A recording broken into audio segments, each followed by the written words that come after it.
Habulin ka ng taong pinakamamahal mo at yung taong karelasyon mo noon. Gawin mo ito sa kanya para mamahalin kanya ng bongga-bongga. Ang mga kailangan sa ritual na ito, panulat at larawan niya.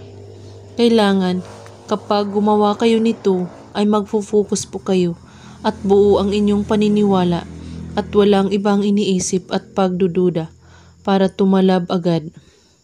At kapag handa ng iyong sarili, kunin mo ang larawan niya at titigan mo itong mabuti at iisipin mo siya. At pagkatapos, isulat mo ang kanyang pangalan at apelyido. At sa baba, isulat mo ang hiling na ito. Habul-habulin mo ako. 7 times mo ito isusulat sa kanyang larawan. At pagkatapos, ilagay mo ang larawan niya sa ilalim ng iyong unan at tulugan mo ito.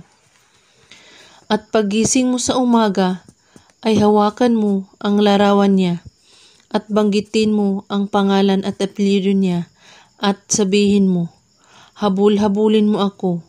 At pagkatapos mong isagawa ang ritual, ay ibalik mo ito sa unan.